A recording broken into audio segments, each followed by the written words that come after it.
CM योगी ने कन्या पूजन कर की मातृ शक्ति की आराधना, पूजे पांव। मातृ शक्ति के प्रति अगाध श्रद्धा रखने वाले मुख्यमंत्री एवं गोरक्षा पीठाधीश्वर योगी आदित्यनाथ ने वासंतिक नवरात्र की नवमी तिथि पर बुधवार को गोरक्ष पीठ की परंपरा के अनुसार कन्या पूजन किया। नवमी तिथि के अनुष्ठान की कड़ी में गोरखनाथ मंदिर के नव भोजनालय में आयोजित कन्या पूजन कार्यक्रम में योगी ने 9 दुर्गा स्वरूप कुंवारी कन्याओं के पांव पखारे, उनका विधि विधान से पूजन किया, चुनरी उड़ाई, आरती उतारी, श्रद्धा पूर्वक भोजन कराया और दक्षिणा देकर उनका आशीर्वाद लिया। मुख्यमंत्री ने परंपरा का निर्वहन करते हुए बटुक पूजन भी किया।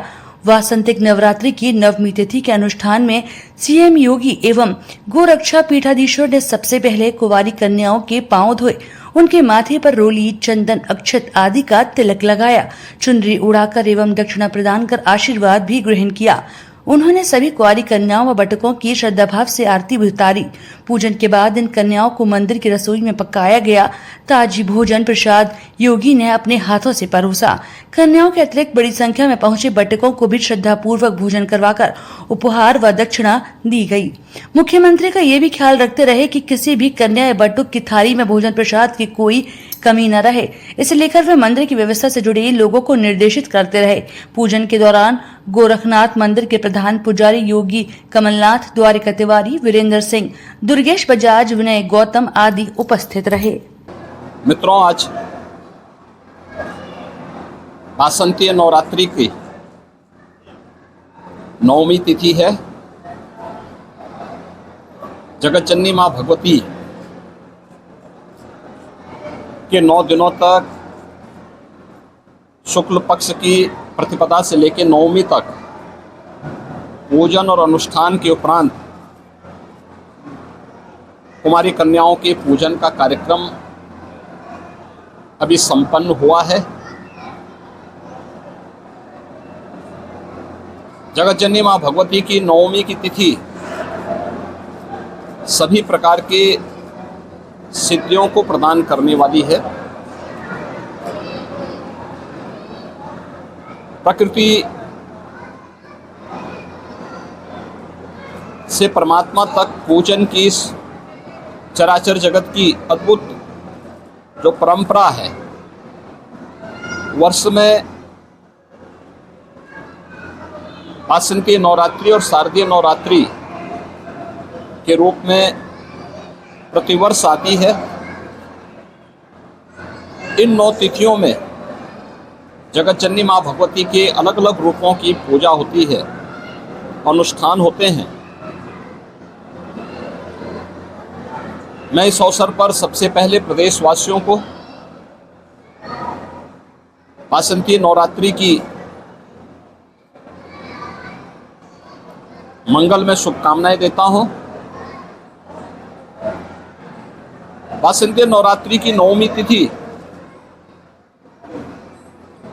मर्यादा पुरुषोत्तम प्रभु श्री राम के पावन जन्मदिन की भी तिथि है,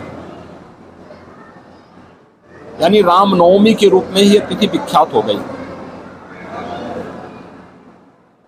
हजारों वर्ष पहले अयोध्या के राजा महाराजा दशरथ के पुत्र के रूप में साक्षात सृष्टि के पालक विष्णु ने अवतार लेकर के धर्म, सत्य और न्याय की स्थापना इस जगत में किया था। स्वाभाविक रूप से इस बार की नवमी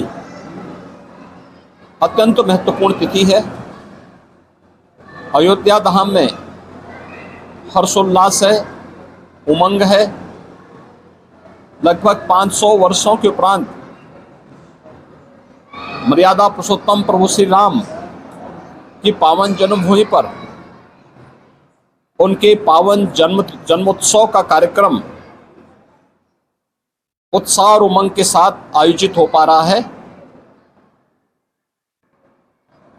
रामनवमी की भी इस पावन अवसर पर सभी सनातन धर्मावलंबियों को, प्रदेशवासियों को मैं हृदय से बधाई देता हूं।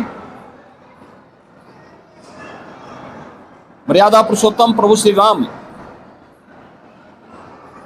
धर्म के साक्षात प्रतीक हैं।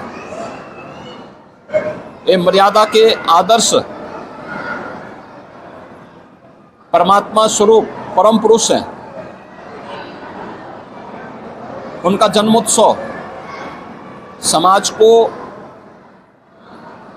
प्रत्येक सनातन धर्मावलंबी को एक नई प्रेरणा प्रदान करता है। जीवन के प्रत्येक क्षेत्र में जो आदर्श प्रभु श्री राम ने स्थापित किए, वह आदर्श आज के युग में भी हजारों वर्षों के बाद भी उसी प्रकार के प्रासंगिक हैं जैसे त्रेता युग में उनकी प्रासंगिकता थी। जगतजननी मां भगवती की कृपा हम सब पर बनी रहे। मर्यादा पुरुषोत्तम प्रभु श्री राम के उन उच्च आदर्शों से प्रेरणा प्राप्त करके हम सब समाज की सेवा में अपने आप को संलग्न कर सकें और हर व्यक्ति के लिए, हर वर्ग और वर्ण से जुड़े हुए व्यक्ति के लिए मर्यादा पुरुषोत्तम प्रभु श्री राम ने जो आदर्श प्रस्तुत किए उसका अनुसरण करते हुए हम देश और समाज के लिए अपने कर्तव्यों का ईमानदारी पूर्वक निर्वहन कर सकें। यह इन आराध्य देवों के प्रति हम सब की श्रद्धा का प्रतीक होगा। मैं इस अवसर पर एक बार फिर से पूरे प्रदेशवासियों को रामनवमी की हृदय से बधाई देता हूँ। प्रभु श्री राम उनके व्यक्तिगत, पारिवारिक और सामाजिक जीवन में उत्साह और उमंग का संचार करें, इस कामना के साथ मेरी मंगलमय शुभकामनाएं पूरे प्रदेशवासियों के प्रति।